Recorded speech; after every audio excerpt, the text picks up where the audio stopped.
దీపారాధనలో మనకి చాలా వరకు డౌట్స్ ఉంటాయి. ఎన్ని దీపాలు పెట్టాలి? ఒక్క ఒత్తి వేయాలా? 2 ఒత్తులు వేయాలా? ఇలాంటి డౌట్‌లన్నీ ఉంటాయి కదా!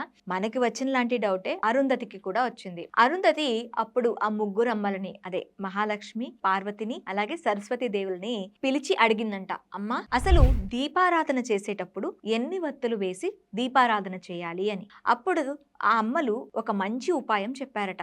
ఎప్పుడైనా దీపారాధన చేసేటప్పుడు 5 ఒత్తులు వేసి దీపారాధన చేయాలి. ఇలా 5 ఒత్తులు వేసి దీపారాధన చేయటం వలన అంటే మొదటి ఒత్తు అనేది నీ భర్త మంగళకరానికి మాంగళ్యానికి సంబంధించింది. అలాగే రెండవ ఒత్తు నీ బిడ్డల క్షేమానికి సంబంధించింది. అలాగే మూడో ఒత్తు అత్తిళ్ళు అలాగే పుట్టినిల్లు సౌభాగ్యంగా ఉండడం కోసం ఈ మూడో ఒత్తు వేయాలి. ఇక నాలుగో ఒత్తు అష్టైశ్వర్యాలు సిద్ధించాలి అంటే ఈ నాలుగో ఒత్తు వేసి దీపాలు పెట్టాలి. ఇక ఐదో ఒత్తు వేస్తే నీకున్న అష్టదరిద్రాలు పోవటంతో పాటు దుఃఖం నుంచి కూడా విముక్తి కలుగుతుంది అని చెప్పారట.